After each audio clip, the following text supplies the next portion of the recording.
All right, and we are ready to go. Welcome everyone to this session of Junior Achievement of New Jersey's Women's Future Leadership Academy. We are so happy to have you here joining us for our session today. Financial empowerment, certainly an important topic that we all need to learn about. But before we begin, we just want to give a huge thanks to our presenting sponsors, ADP, the Deloitte Foundation, the MetLife Foundation, and Sanofi. And our additional sponsors, Church & Dwight, CNBC, Carney Bank, New Jersey Resources, Merck, CDW, Crow, EY, Fidelity, Wells Fargo, L'Oreal, Prudential, PSE&G, and Valley Bank. We thank these organizations and we thank the companies that are represented by our volunteers today. It is because of all of you that we are able to do this session every week and bring everyone together for these weekly sessions of female empowerment. Speaking of that, students, you can continue to build your leadership skills with Junior Achievement. There are lots of different ways for you to be involved with the organization and the Women's Future Leadership Academy. For those of you who are joining us the first time, you can earn your JANJ Digital Badge for Career Readiness. A digital badge is a micro-credential that is recognized by employers and colleges. It's something that you can add to your resume or your college application or your LinkedIn profile. It's very easy to earn it. All you have to do is attend or view 5 or more sessions, complete a survey, and submit a final project. We've got some great final projects that have been submitted already. They're fantastic. All you have to do to earn your digital badge, just go to our website there. The website is listed, or you can click on that QR code and you'll get all the information you need, or you can always reach out to me directly. And exciting news, we have scheduled our in-person forums, our in-person leadership forums this June happening at our Education Center in Edison. So no matter where you live, the Education Center is fairly easy to get to since it's off a lot of major highways. We have 2 sessions for you to choose from if you'd like to attend. One is on Saturday, June 4th, and the other is on Tuesday, June 28th. So students, if you'd like to go, there's no cost. All you have to do is attend 3 or more sessions and you are eligible. It's going to be a great day. We're going to have networking and a lunch and snacks and breakout sessions and student achievement, all kinds of great things. So we hope you are able to join us at our in-person forums this June. We're also looking for volunteers. So any of our volunteers, if you'd like to join us and be a mentor or a speaker that day, please reach out to me. I'll give you all the details. Or you can visit our website for information and to register. So on that note, I would like to take a moment to welcome our featured speakers. We are so happy to have Alicia Rankin and Tyler Bradshaw here today from MetLife. And we have 2 of our student council members who are going to introduce our speakers. I believe our student council members are here with us. Luani is going to introduce our first speaker. Luani, hello. Hi everyone, my name is Luana Hernandez. I'm a senior at Carter High School and a member of the Women's Future Leadership Academy and Council. I'm really happy to introduce our first guest speaker. Alicia Rankin is a certified project management professional with MetLife with over 10 years of experience in healthcare, finance, and insurance industries. She manages implementation of group benefits for companies with 100 to 999 employees and is responsible for leading process improvement projects for cross-functional teams. Alicia is a certified financial education instructor and a graduate of Howard University. Welcome, Alicia, and thank you for joining us today.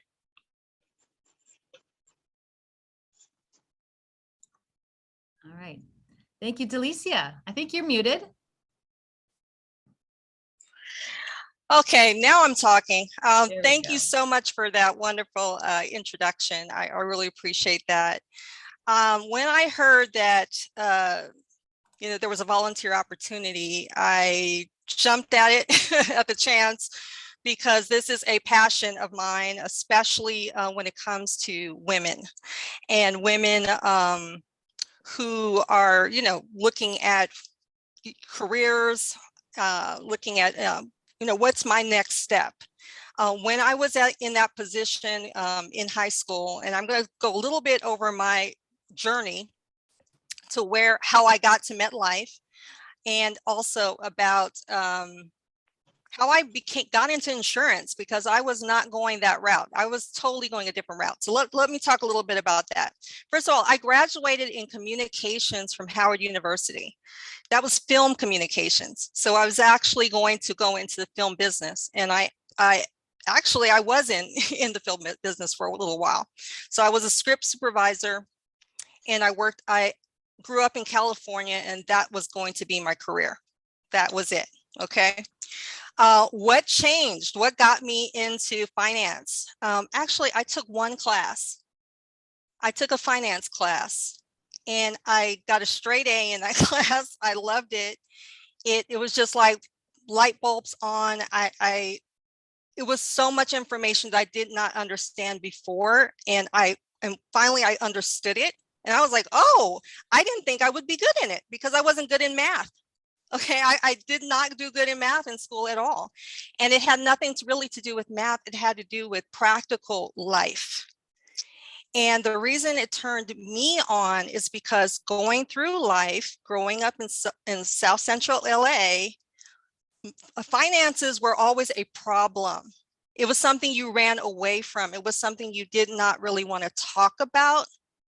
It was something people fought about. So that was my experience with finances. And so when I finally got an understanding that, wow, this is something that I can master, it's something that's important.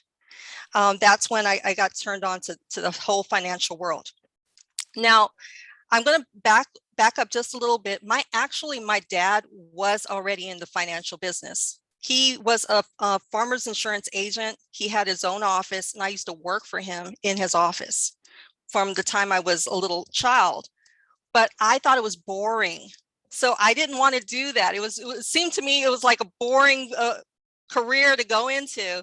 So I wanted to do something flashy. I wanted to drive the nice cars, have the big houses. You know what I'm saying? That's what I saw. I grew up in the 80s, okay? And I saw people who were living this fast life, this wonderful life. I thought later down the line, I came to realize, and this is where I want to bring us to, was some words of advice. So some of you may be close to graduating from high school. Maybe you have a few years to go. But these are 3 things that I want you to take away. If you can learn these things, I have done my job, okay? One of them is think differently. During the whole COVID crisis, there's been a lot of talk about the gender gap between like women who lost their jobs. More women lost their jobs than men. And there's also been, talk about, women not even being able to go back into the workforce. I want to say this. I love stats. I love to look at them, but you determine, okay, you determine what your life is going to be like. I had to think differently. I came from South Central LA, Crenshaw Boulevard, if you've heard of it, okay? And I had to think like optimistically about my life. Like, what do I want? And that's what I'm going to go after. My dad told me one thing, and it sticks with me to this day. And if you follow this, I'm telling you, you're going to have an amazing life. He said, do more than you are paid to do. And you will be paid for more than what you do. I mean, just let that resonate a little bit. Do more than you are paid to do, and you will be paid for more than what you do. That little piece of advice has taken me into every single better job that I've ever had. I'm actually making more money. I'm not going to tell you how much I make. Okay. I'm making more money than I have ever made or ever thought I would make coming from South Central LA as a little girl. Okay. And I don't cap myself because I do more than I'm asked to do. Another thing is don't ask for permission to be great. Own it. When I was I worked for Discovery Channel earlier in my career, right out of college. And I worked as a secretary. I don't even know if we use the word anymore, executive assistant. So I was an executive assistant, but I wanted to do more. And so I found things in the office that my boss wasn't doing. And I started organizing him and getting things done. And I would come in on the weekend to work when all the executives were there. But I would always ask him, well, can I do this? Can I do that? And one day he just said, stop asking for permission, just do it. And that little piece of advice, again, has taken me very far. I don't ask for permission to do. That's also a little bit of an aspect of women. Sometimes we ask for permission for things when we should just do it. So that's another thing. And then finally, don't waste time worrying about what you don't have. So maybe you don't have the means, you think you don't have the means to get to a university like Howard University, or maybe you don't think you have, the grades to do certain things. Maybe you don't think you have. What do you have? That's what, I had to focus on. Spend what you have today on getting what you need tomorrow. These are all like little old people sayings, right? Okay, I'm an older person now, so I can say these things. But these are really very, very important things to think about. Like, what do you have right now? And work at that. And if you can work at that, it'll take you into an amazing tomorrow. So that's really all I wanted to share. I'm super excited again, just for this opportunity to spend time with you all. So thank you for letting me share. Well, thank you, Delicia. And that was certainly exciting and empowering words, and such great advice. And I'm loving the feedback that we're getting in the chat room. Thank you so much for sharing that. We really do appreciate it. I'm going to put my screen back up here again and share, let's see, introduce our next student who will introduce our next speaker, Alicia, one of our council members. Alicia? Mm-hmm. Hello, my name is Alicia Ju. I'm a junior at Biotechnology High School and a member of the Women's Future Leadership Academy Council. Our next guest speaker is Tyler Bradshaw. Tyler serves as the Vice President of Financial Wellness Programming within the Financial Wellness and Engagement practice at MetLife. Tyler leads the content strategy that powers Upwise, MetLife's new financial wellness digital solution.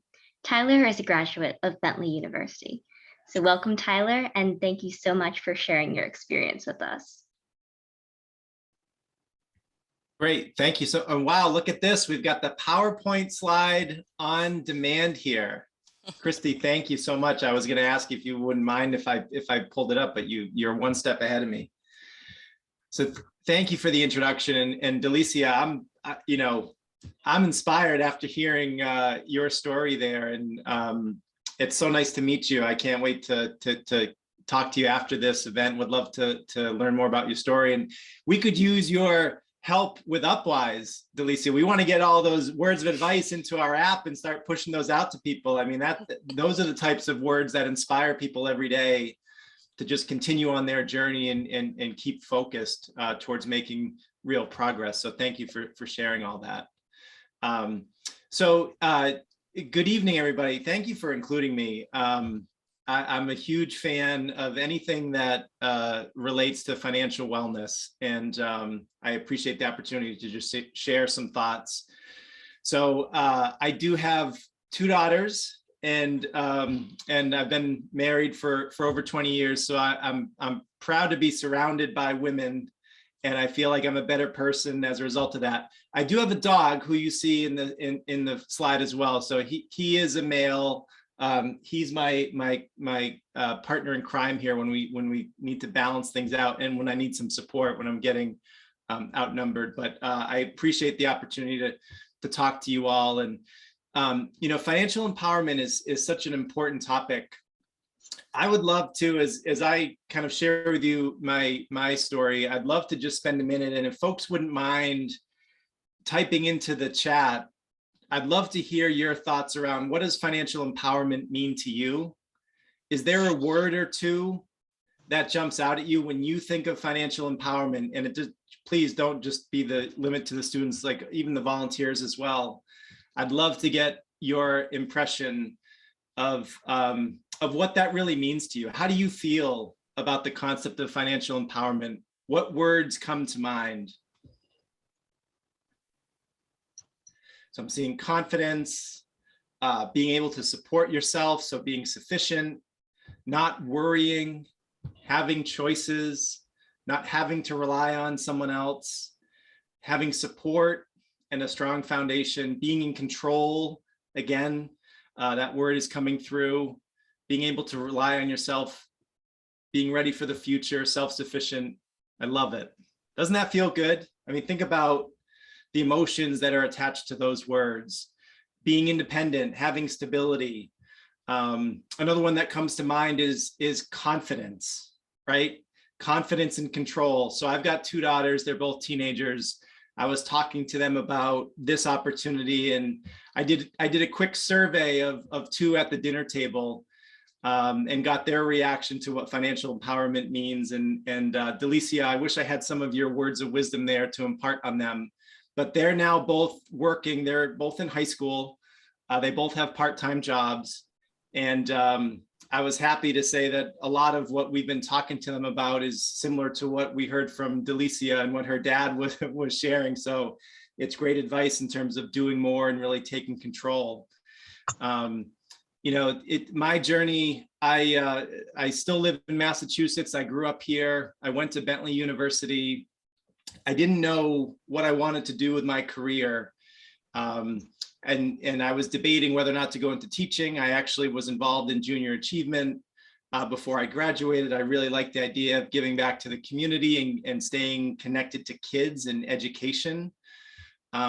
Bentley is a business school, so it was great to have exposure into different parts of the business world. And I ended up having an opportunity to work at an insurance company, and I really fell in love with it. You know, I liked the idea of being able to help people in a great time of need. And my first job was actually involved in handling disability claims for individuals who were no longer able to work because of either an accident, an injury, or an illness, and they needed help. Thankfully, they had disability insurance protection, and that's what my job was, is to make sure they received all the benefits that they were due. And it was incredibly inspiring to work with people who were out of work and who were struggling to get back into wellness and a productive lifestyle. And I really just liked the experience of being able to help people. And that ultimately led me to MetLife. And I've had the pleasure of being there for over 15 years now. Through that work, I've had the ability to spend a lot of time in New York City, where our headquarters is based out of. And you know, we see such a connection to financial empowerment with people's overall wellness and mental health and physical health. You know, that we're now investing in financial wellness programs at MetLife. And we even created a new app in the last year called Upwise. And I've got the opportunity now to help build that out and create information within that experience that can help people make progress towards their finances. And, you know, for all the reasons that you all mentioned in the chat, I think everybody has a lot of incentive to try to create that feeling of being empowered with their money for reasons such as control, for reasons as confidence, and just the opportunities that it can create for you. So I know we're going to spend some more time in the breakout rooms and go through some specific approaches and tactics that you can use, such as setting, you know, SMART goals and some other tips and techniques. My big piece of advice today that I wanted to leave you with is, please pay yourself first. You know, financial wellness starts with income. It starts with earning money. that's really going to be your baseline for being able to grow and provide yourselves with the opportunities that you're going to want to have. Please make sure you save some money that you're earning. I know it's very tempting. There's a lot of things out there. You've got a lot of options and opportunities, especially now that all of you have phones and companies have access to you right at your fingertips, 24/7. I see it from my daughters every single day. It's incredibly tempting to want to go out and buy something new every time you earn more money. But when you think back to what empowerment really means, think about the opportunities that come by having money set aside, whether it's for protecting yourself, to have an opportunity to save for something that's bigger, gives you options down the road. And it's really then gives you the power to make decisions as you establish that savings fund, that can really open doors for you that you may not have right now. So please do yourself a favor, pay yourself first, make sure you're setting aside, I would recommend 10 to 20% of your pay. Think about it. That's what we tip people when we go out to eat, right? We're giving someone as a service tip. Here's 10 to 15 to 20%, depending on your experience, right? You owe it to yourself to pay yourself that same amount. Set it aside. You'll be so thankful you did. There will be a point in time when you really need that money. Try to hang on to it as long as you can. That gives you an extra 80% to spend. Trust me, that's plenty. But one thing that it's hard to make up for over time is not having a savings account and not having funds that are in your back pocket and available for you when you really need them. So I would encourage you all to please, put in the work and then pay yourself first, and it'll pay off for you in the long run. Thanks, Christy. I'll turn it back to you. All right. Thank you so much, Tyler. We appreciate those wonderful words of wisdom, and so needed. Tyler and Alicia from MetLife, thank you for being our featured speakers today. Luani and Alicia, thank you for being our student presenters.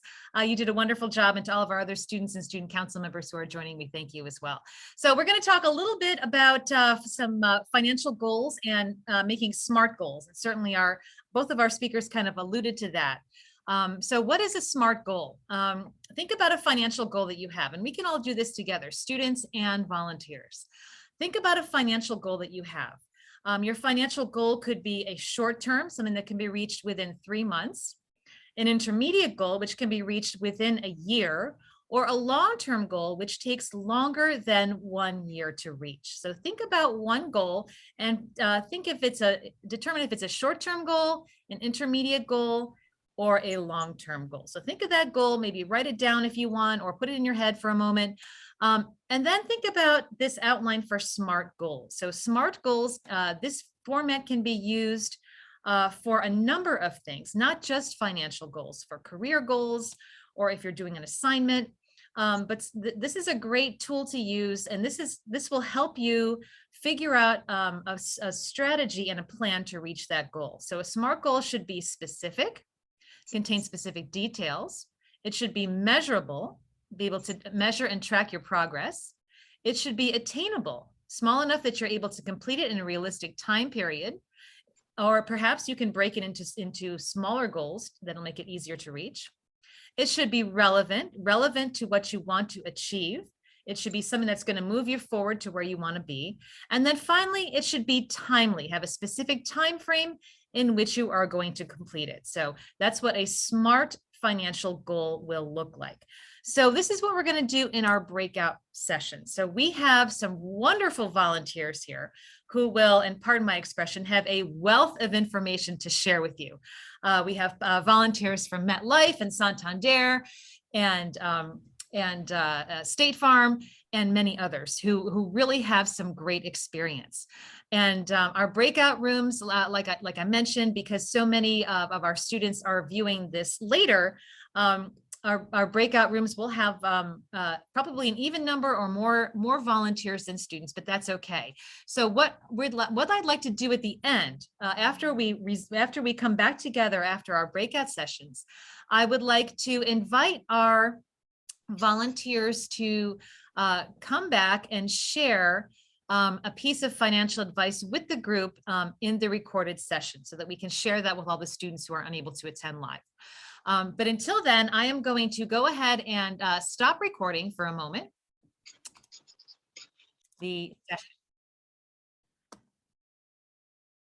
So I don't mind starting first. All right, welcome, Tammy. Thank you very much. So I said that I wish that I started saving for retirement much earlier. I said, I think, it's very important when you get your first job to start saving so that that money can grow for you. And so that it by the time you retire, you can meet your retirement goals. If I had started saving, the first job, whether that was 17, 18, as opposed to waiting a little bit later. And even though I started saving, in my 20s, it's never too early to start saving. And that's my advice. Save as soon as you can.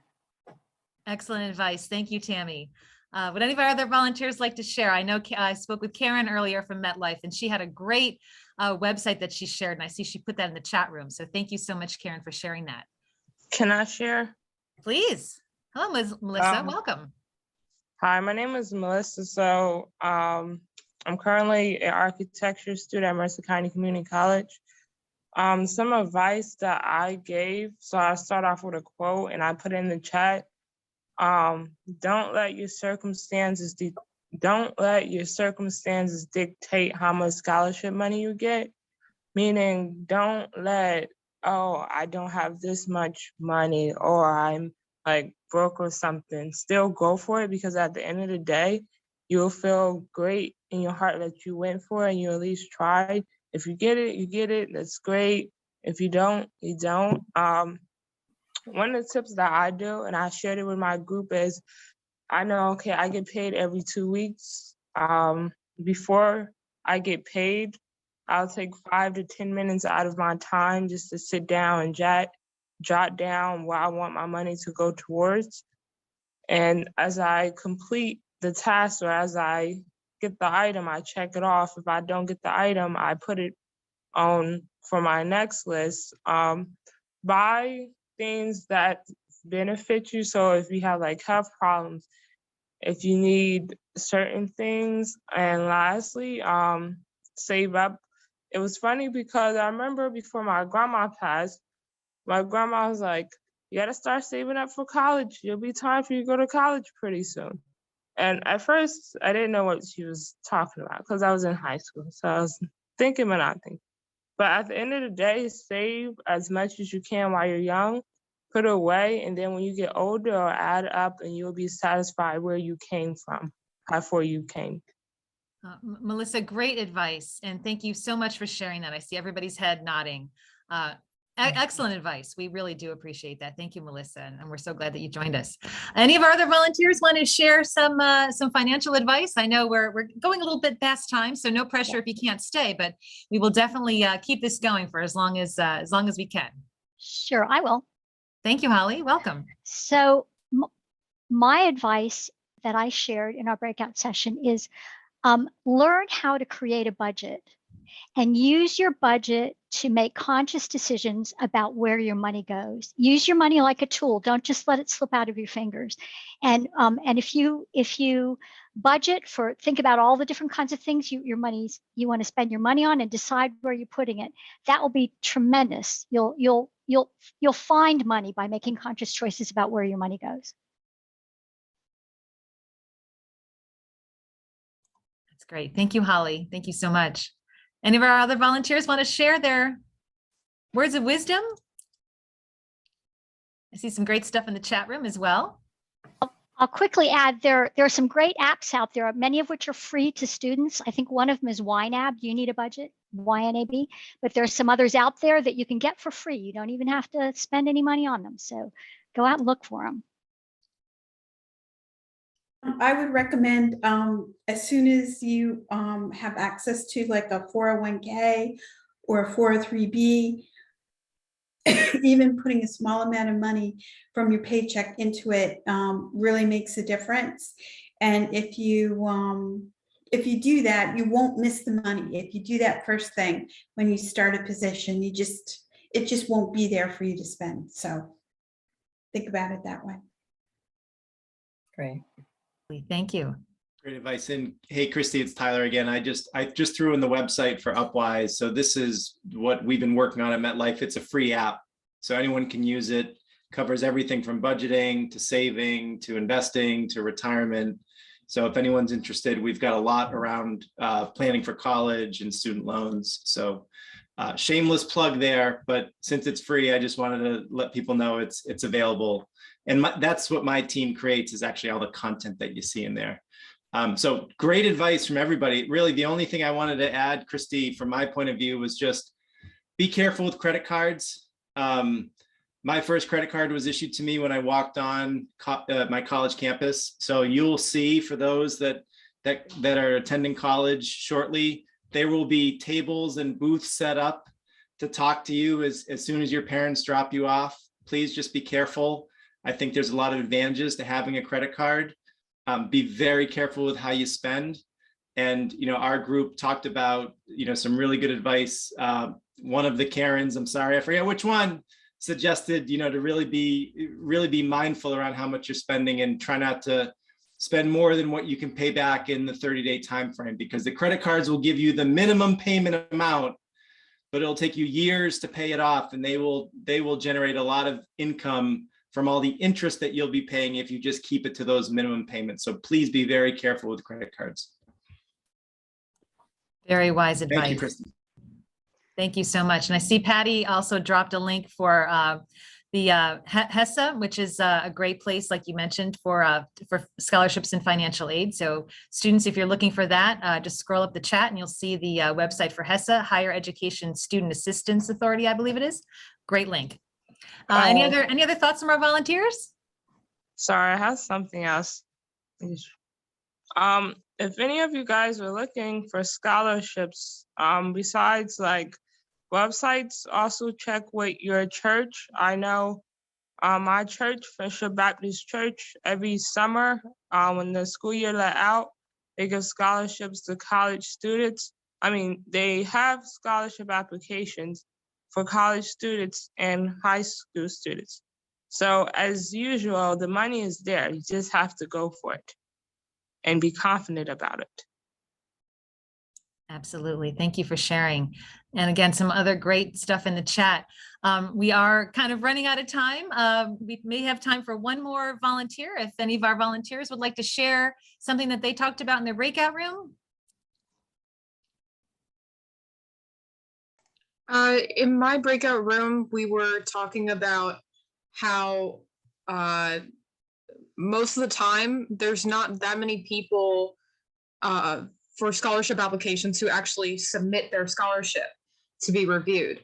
So just one of the biggest steps to putting in scholarships is just submitting it. So true. That is so true. Great advice. Thank you, Patty. All right. Well, on behalf of all of us at Junior Achievement, we thank you all for sharing your words of wisdom and advice.